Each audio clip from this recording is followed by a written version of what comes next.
Well, here it is. Trailer trash suburbification still ensuing. And, you know, I'm looking around. And, you know, I'm in the heart of downtown on Fremont Street, and I'm noticing the lack of electricity. I made some calls, talked to the Chamber of Commerce, and they said some rigmarole about not paying a light bill or something. I don't know. But, you know what? I'm going to try to get in a couple of these places anyway, so we'll see you soon. I'll check you later.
Did you ever notice how people in a hurry tend to disobey the rules? Now that can get them in a lot of trouble. If you happen to be in their way, it can also get you in a lot of trouble. It isn't every day you run into a bank robber, but 1 out of 3 accidents occur at intersections. They happen every day, and usually because somebody did something wrong. Besides obeying the rules yourself, you've always got to look out for the other guy.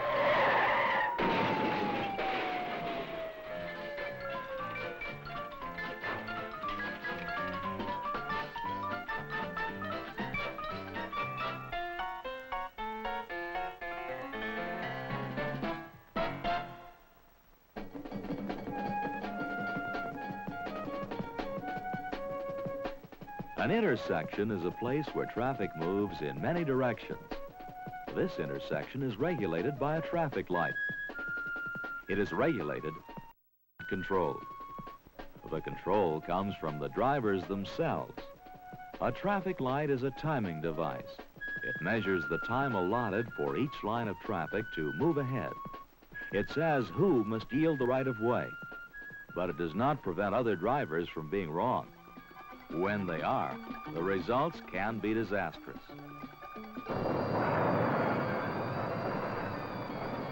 As a driver, your first job is to know the rules, your second to obey them, your third to guard against the mistakes of others.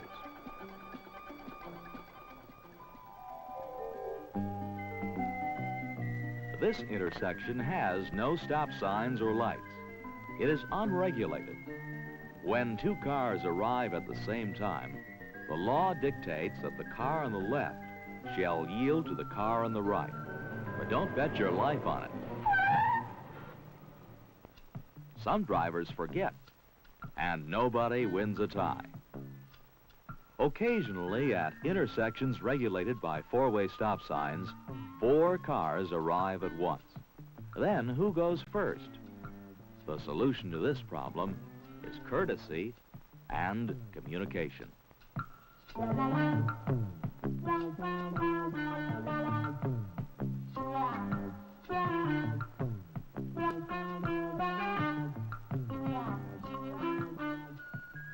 A yield sign means that you must yield to cars on the intersecting roadway. If you roll through a yield sign and cause an accident, it's your fault.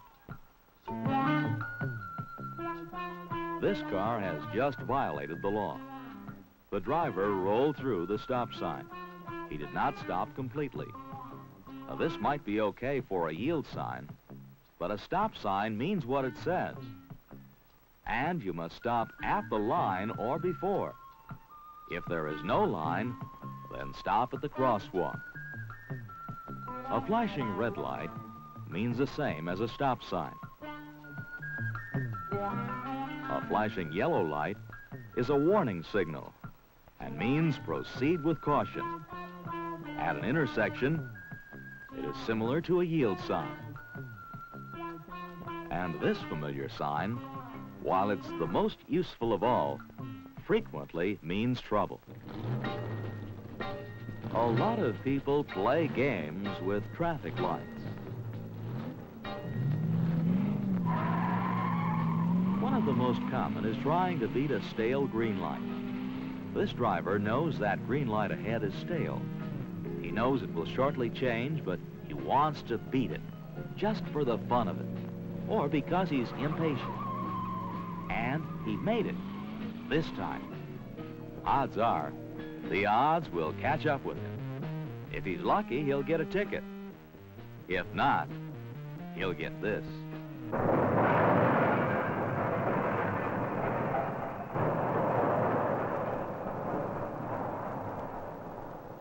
It's not smart to play games with 2 tons of steel. The right way to approach an intersection is to get your speed down to the point where you can stop easily. Take your right foot off the accelerator and poise it over the brake pedal. That saves you vital reaction time in case you need to stop. Before starting off at an intersection, Look first to your left and then to your right to make sure the cross traffic has stopped. There may be some joker coming your way who never heard of stale green. If you're going to make a turn, show your intention well in advance, both by signal and position. Get in your turning lane well in advance of the turn. In making a left turn, don't try to dart in front of oncoming traffic. They have the right of way, and you must wait until there's a safe break in oncoming traffic. It's also a good idea to keep your wheels pointed straight ahead while waiting to make a left turn. That way, if you're struck from behind, you won't be shoved into the oncoming traffic. Make your turn briskly, but carefully. Pedestrians may dash into the crosswalk and force you to stop. Turn into the inside lane. Don't swing wide into the outside lane, where there may be a conflict with an oncoming vehicle making a right turn. When you make a left turn at an intersection, don't stop beyond the center as these cars are. They are hopelessly locked in the tangle turn. Instead, execute the tangent turn from a position short of the center. This permits traffic from both directions to turn left at the same time. The expressway. No intersection problems here, right? Wrong. It's just a different kind of intersection with a whole new set of problems.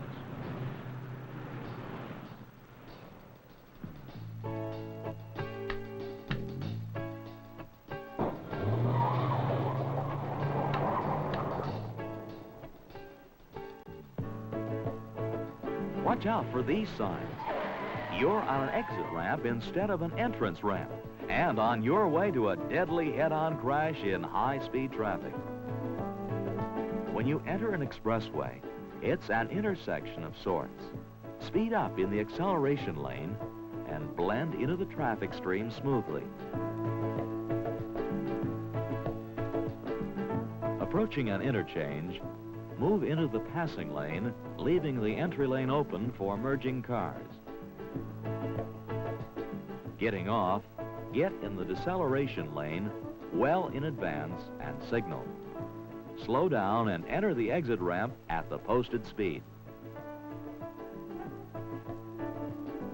If by chance you should overshoot your exit, you must go ahead to the next exit.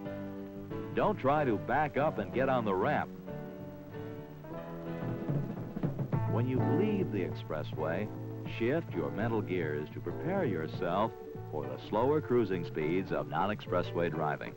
And remember, 1/3 of all accidents happen at intersections, and most because of some kind of carelessness. Know where you're going, show where you're going. Slow for the intersection and go when it's safe.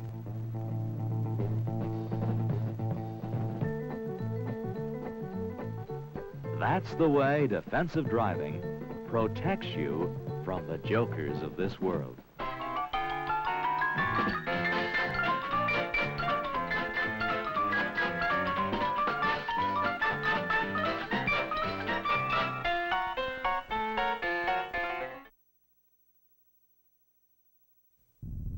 Will do any good now. No. No. No.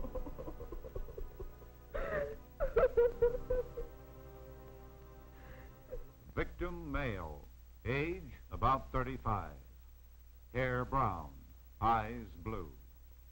Those are the cold, impersonal statistics set down in the police records, the official summing up of the sudden tragedy that struck just outside Medford Village last night.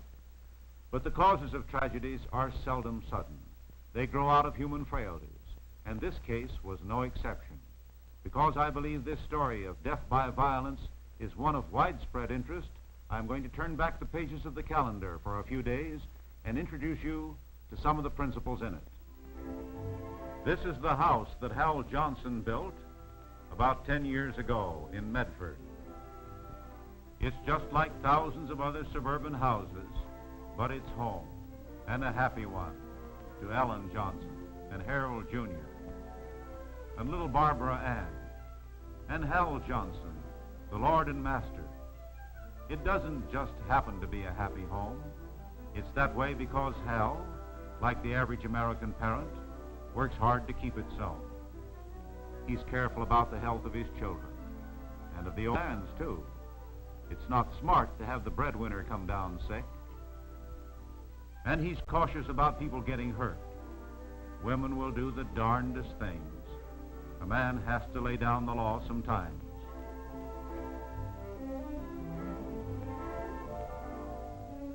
But it's that growing boy that really keeps him hopping.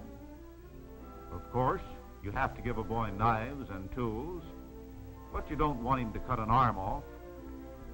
That knife is for fun, son, but you have to respect it. Always carve away from you. It's dangerous unless used properly. He's considerate of his fellow man, too. That's the way he was brought up. Give the other fellow a break. Live and let live. Hal plans for the future to the best of his ability. It takes some juggling of the figures to stretch the family budget for the most and wisest protection. And he may have to sacrifice some very desirable things. But even if he's not around to see it, his wife and kids will have security and education. But don't think that being a careful family man and a conscientious citizen keep Hal from having a good time. He's a crack shot, you know, and never fails to bring down his quota in season. And in keeping with his usual attitude toward things, his hunting manners are very good. His gun is always aimed where somebody isn't. Where there's a chance of a misfire, he eliminates that chance. A shotgun can be dangerous. If you're going to enjoy it and live, you have to respect it. Even though I've been building him up, I don't think Hal Johnson is a very unusual sort of a guy. He's just, well, the average American citizen and family man. The kind that are the backbone of the nation. I admire him and like him. I like his attitude. Until, that is, he gets behind the wheel of an automobile. At that point, he changes. He changes from a careful, considerate citizen to a menace. For some reason, when he has 1.5 tons of moving steel driven by over 100 horsepower responding to his touch, his consideration for the other fellow disappears. He drives consistently at unsafe speeds. Oh, he may be within the posted speed limit, just. But on a wet or slippery road, he has no real control over his car at 55. He's a confirmed bumper chaser. He'll stay right behind the car in front of him, so close that if anything should happen to the other fellow, neither of them would have a ghost of a chance. He doesn't seem to realize that at the speed he is traveling, his car has the same impact as if it were dropped from an 8-story building. In traffic, he's a weaver, pulling in and out of line. For what? To gain a few seconds? Or maybe to get a little thrill out of what he considers his driving skill and judgment? That little thrill is going to be purchased dearly one day at the price of torn, mutilated bodies and tragic, heartbroken families. That inevitable day when he doesn't quite make it back to the right lane in time. I said that Hal Johnson was an average American citizen. Well, the tragic part of it is that he's an average American driver, too. He would be righteously indignant if you told him that he was a dangerous driver. Why, he's been driving for 15 years and never had a bad accident. He would tell you that accidents are caused by drunken drivers or teenagers, always the other fellow. Of course, such offenders do take their toll. But the inescapable fact is that 85% of fatal automobile accidents are caused by the average driver. Solid citizens, nice people like Hal Johnson, like most of you in the audience. Last year, 32,000 of our fellow citizens, men, women, and children, met with sudden, horrible death at the hands of the careless driver. And that's not the whole story. More than 1 million were injured, many of them crippled for life. in 1 year.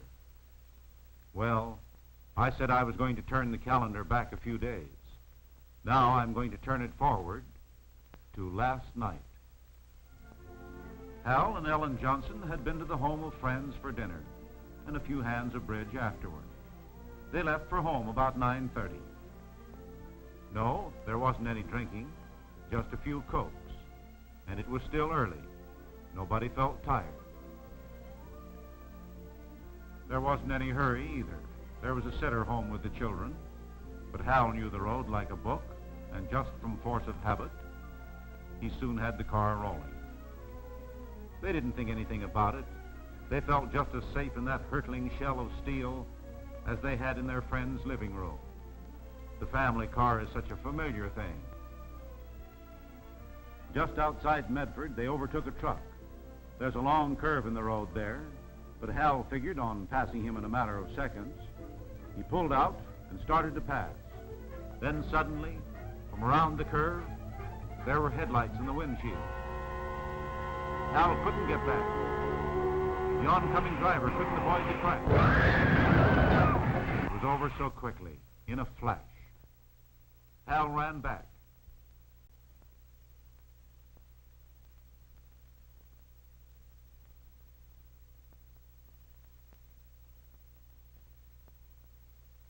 He got the innocent driver, the victim, out of the wreck, still breathing.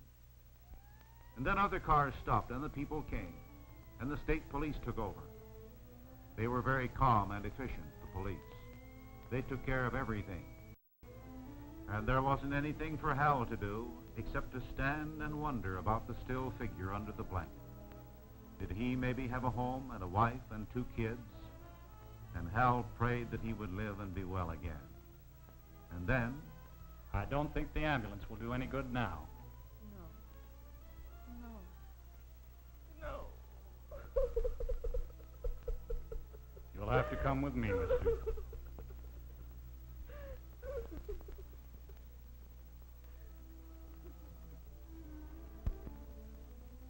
Medford last night.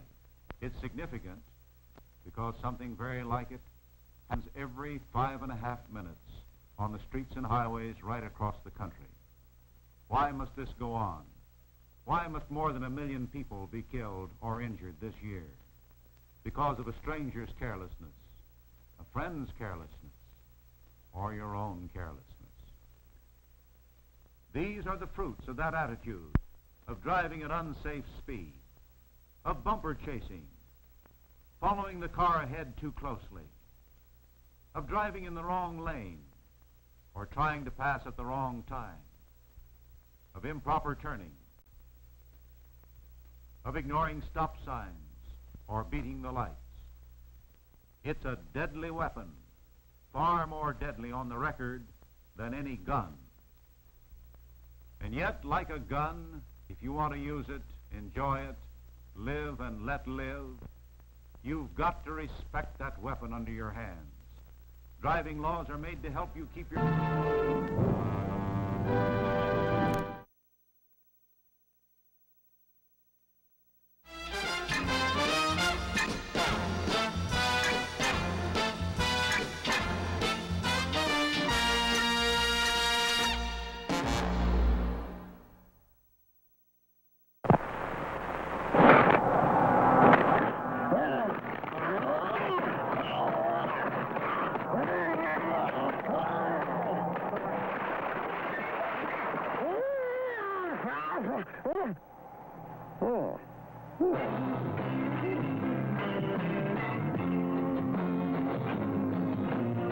Dear Vic, you're probably not going to believe this, but...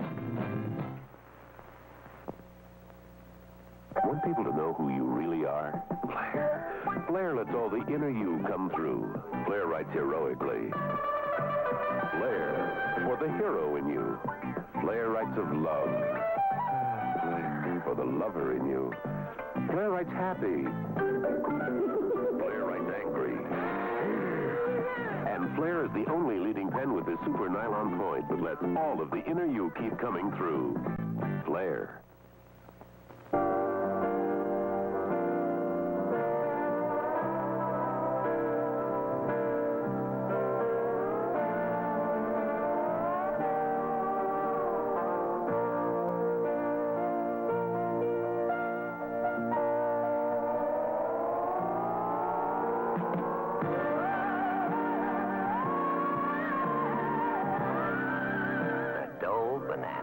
If you feel it, peel it.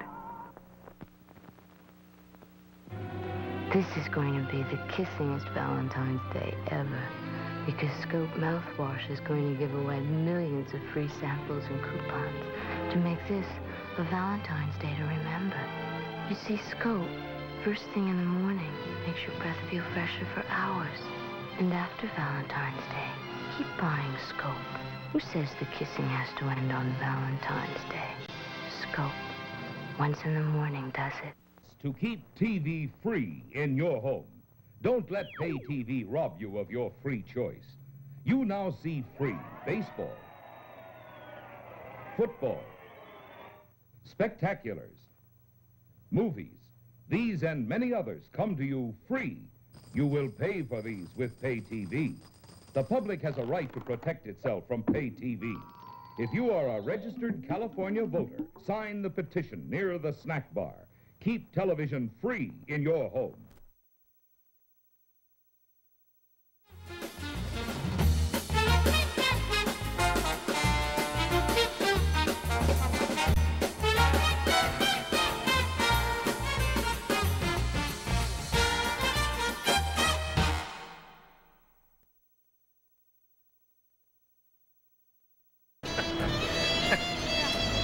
Still no results. I mean, somebody still done pulled the plug. I don't know what's happening. You're in the middle of Trailer Trash summer vacation, and you know, there's a strong message I know I'm sending out with these. You know, it doesn't matter where you are. If you're on vacation, if you're in spring break, if you're in your dorm over the weekend, just have fun, but be careful, be sensible doing it, okay?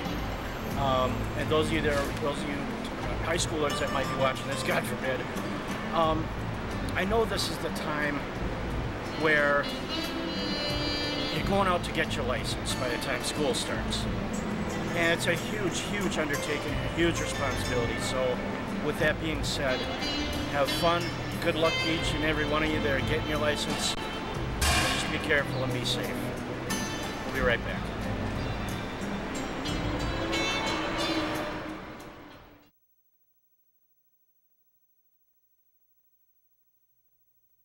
Will save these young lives or spare them from crippling accidents is worthwhile. Such a safeguard is the school patrol. Their big function is to teach caution at crossings. But after all, we are dealing with children. And remember that every child is the makings of an emergency. So we have just an ordinary day, ordinary traffic, yet any number of these drivers are potential killers. Here's one of them. He doesn't look like a killer, does he? He isn't driving recklessly. No, he's just an ordinary driver driving with ordinary care on ordinary tires. When suddenly ahead of him... Get out of there! That's my dog! There's a child killed or injured every 3 minutes. More than 400 a day. 1 out of every 3 school-age children who die in traffic accidents. That is why ordinary tires are not enough. Not long ago, we came through a shattering world war, and yet, dreadful as that was, in peaceful America, we kill or injure nearly as many every year on the highway as the total number of Americans killed in both world wars. And what causes 9 out of 10 automobile accidents? Skidding. Not being able to stop the car in time. Skid causes fatal accident. Maybe the skid is forward. Maybe it's to one side. Good brakes are not enough. 2 women injured as car skids on bridge. Your brakes stop the wheels, but your tires stop your car. And when your tires won't stop, skid proves fatal as 2 men die. 5 drown as skid throws car into canal. It's no wonder we read things like this every day. Because every time you go out on tires that are liable to skid, you are within an arm's reach of disaster. If one of those cars skids, it's less than an arm's length from a crash.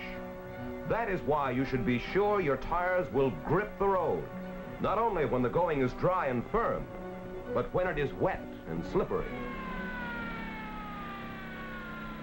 Don't trust your luck.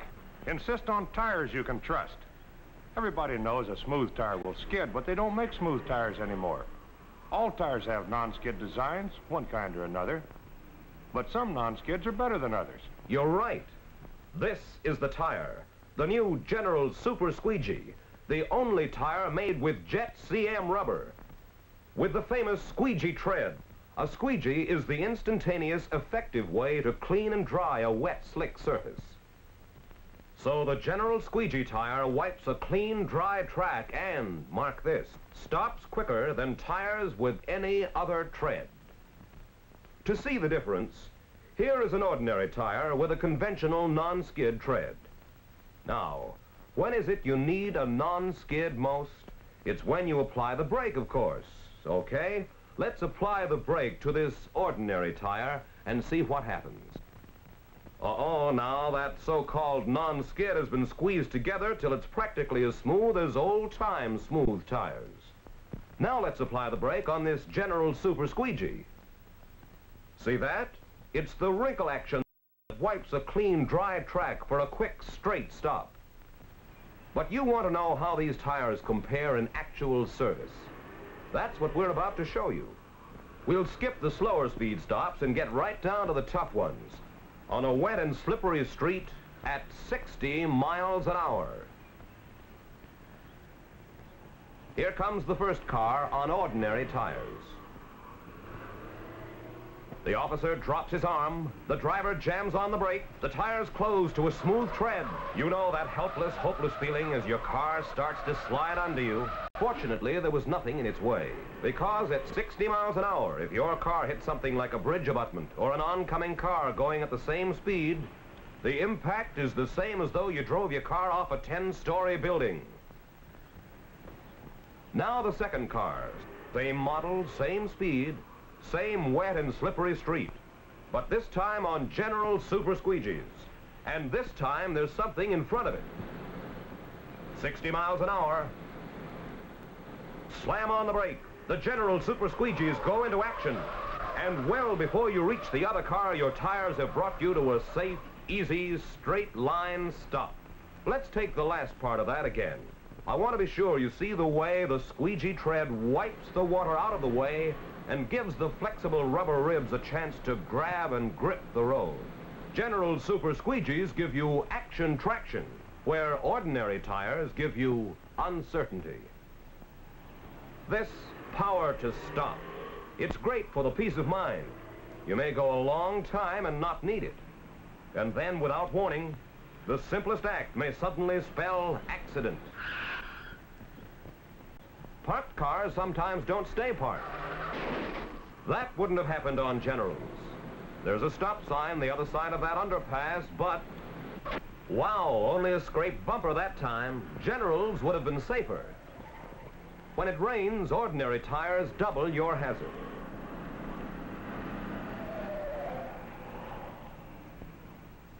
But on General Super Squeegees, you can stop in time and in a straight line.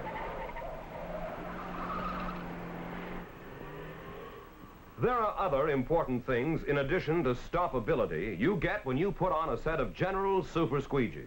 Very tangible things. You get enough more rayon cords per square inch in a General to equal 2 extra plies. Extra plies. That's tangible protection. Ordinary tires are built with a safety factor of 7 or less. General Super Squeegees are built with a safety factor of 12.8. That's tangible. 82% greater safety factor. That means 82% greater protection. Nearly twice as strong as ordinary tires. Against the jars and bumps you're bound to hit, like curbs, bad chuck holes. There's one. If you don't think a chuck hole gives a tire punishment, we'll take that again in slow motion. We see the way the tire is compressed by the edge of the hole. That's what causes blowouts in ordinary tires. It isn't the bump that upsets the car, it's the blowout. Generals protect you from blowouts. What's more, you get a cushioned ride, and that's terrible too. You're getting the same as an extra shock absorber on each wheel. And here is yet another very tangible extra. Ordinary low-pressure tires are sometimes hard to park. But when you switch to the new Generals, you'll find they're easy to steer and easy to park.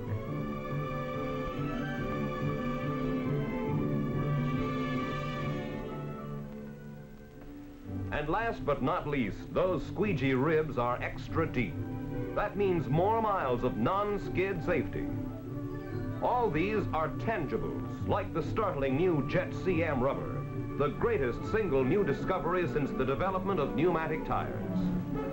This amazing new kind of rubber resists cracking, bruising, and cutting. It's a terrific new kind of rubber that delivers amazing mileage under the toughest tests ever devised to torture tires. So you do get more miles, many more miles, with super squeegees. And every mile you get greater safety. Remember, ordinary care is not enough.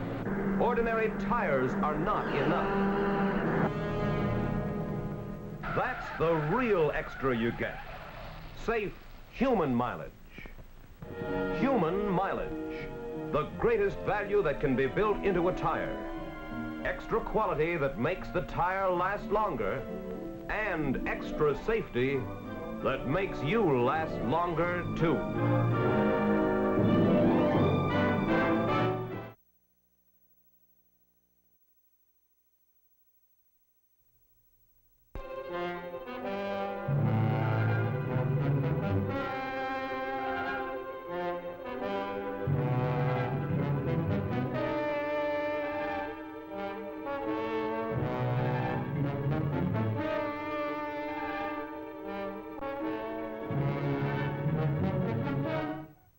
Stand by, 10 seconds.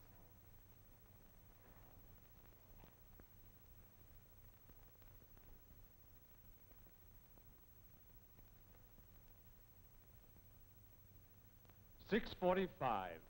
Time for another session with America's foremost commentator on the world scene. And now here he is, Lowell Thomas. Good evening, everybody. Tonight I would like to take a few minutes from the news to read you a letter.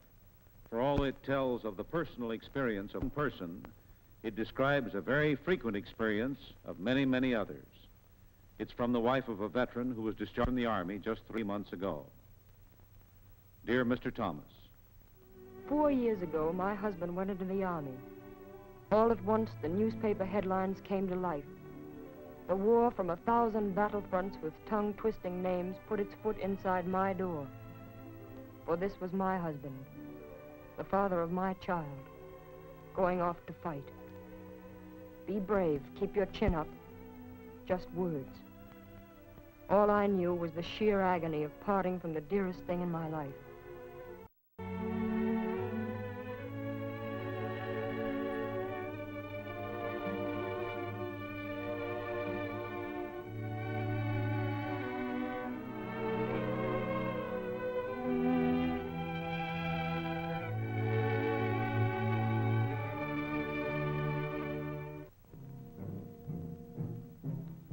he went into the infantry a foot soldier like millions of others, marching home by way of the rest of the world.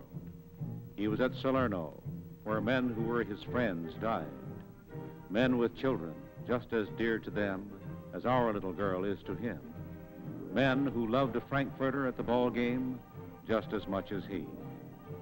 Men whose mothers and wives prayed just as fervently as I. They died. But God was with him and he lived. Yes, they died and he came through, alive and sound. He was at Casino where real flesh and blood men, not just statistics, traded their lives for a bit of ground too small to hold their bodies. And yet, though bomb and bullet and bayonet vied for the honor of killing him, once again he came through. 4 years of this, 4 long years of this grim Cook's tour, with every advance offering death still another chance. All through those long 50-hour days and 100-day months, I lived in fear of hearing the doorbell ring. reading that telegram that starts, "The War Department regrets." But no, the telegram never came. The war ended and my husband was still alive. Almost before the impact of this miracle had dawned upon me, he was home, safe in my arms. The misery and the longing and the worry and the danger were all behind him. He was home, and he was safe.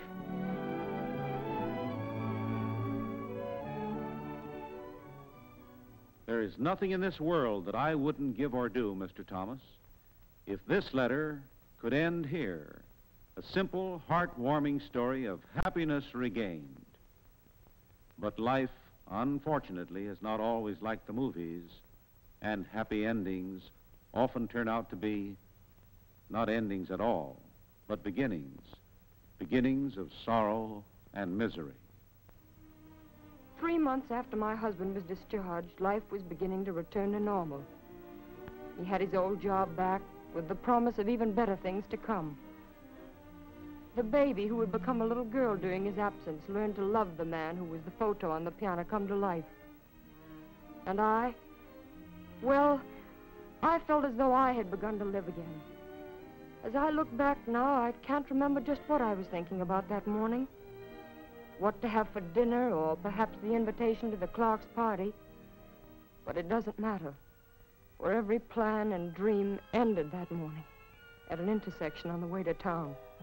My husband was in his car waiting for a light to change. I'll never know whether he saw the man in the big sedan, but even if he had, there was no time to act. For this man speeded up to beat the light, tried to make a sharp right turn and crashed into him.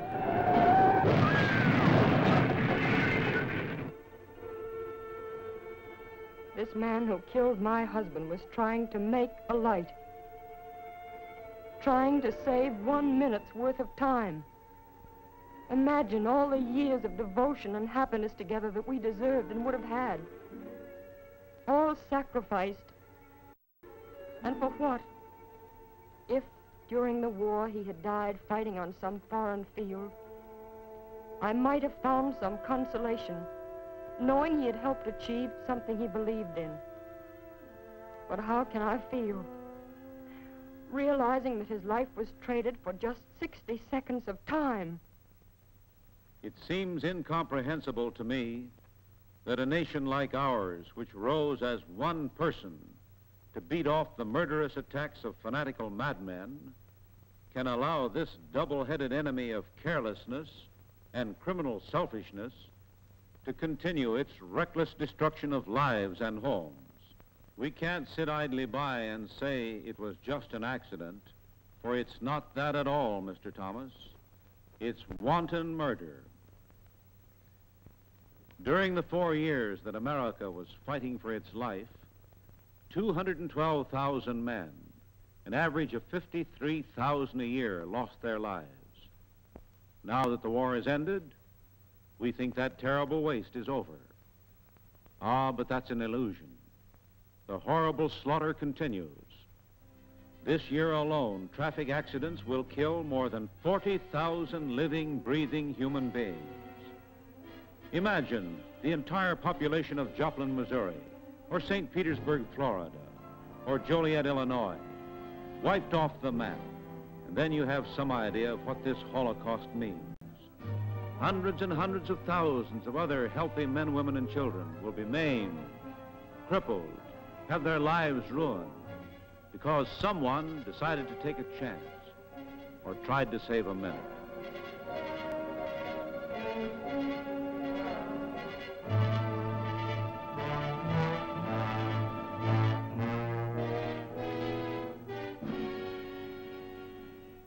Accident statistics may seem small compared to the millions and billions that are lightly tossed around these days.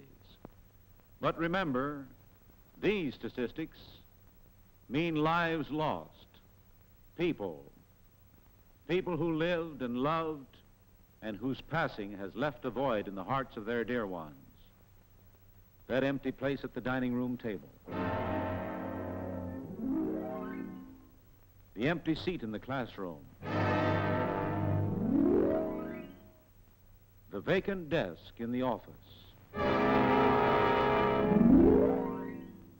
These things are just criminal waste, for by far the largest number of our traffic accidents that take such a heavy toll of our citizens are avoidable, completely avoidable, with just a little more care, a little more consideration for the other fellow, a little more common sense on the part of pedestrians as well as motorists, and we could keep thousands of people healthy and well.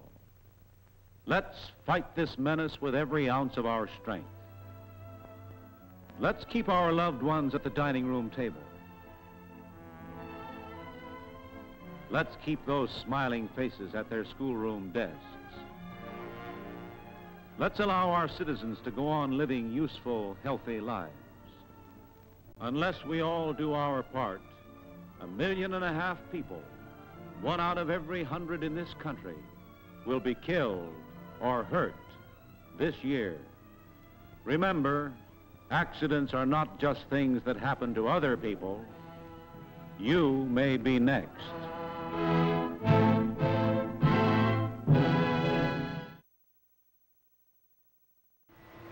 Okay, we're almost there. I think I got through to some people. They're gradually, slowly flipping the switches. I'm seeing little glimmers, whether it be video screens or whatever, but I think something I said may have taken effect. But we're in the middle of Trailer Trash summer vacation. Actually, no, we're not. We're actually near the end. You know, see, that's the thing about vacation. You lose track of everything. But I want to thank you for joining me on this installment of Trailer Trash Summer Vacation. We got a few to go. So, with that being said, 1, 2, 3, I got a little bit left. Ain't got nothing else to do with it, so we'll see you soon.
surfaces up to 50% faster.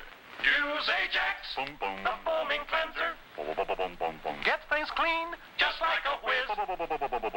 You'll stop paying the elbow tax when you start cleaning with Ajax. So use Ajax, the foaming cleanser. Floats the dirt right down the drain.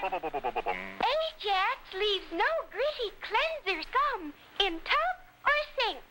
So use Ajax, the foaming cleanser. Floats the dirt right down the drain. Ajax, the new scouring cleanser, foams as it cleans. Ajax cuts grease faster than any other leading cleanser. Ajax polishes with half the effort. And it smells good, too. So use Ajax!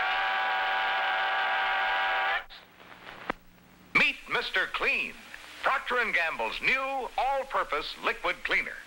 Mr. Clean gets rid of dirt and grime and grease in just a minute. Mr. Clean will clean your whole house and everything that's in it. Floors, doors, walls, halls, white sidewall tires, and old golf balls. Sinks, stoves, bathtubs he'll do. He'll even help clean laundry, too. Mr. Clean gets rid of dirt and grime and grease in just a minute. Mr. Clean will clean your whole house and everything that's in it. Can he clean a kitchen sink?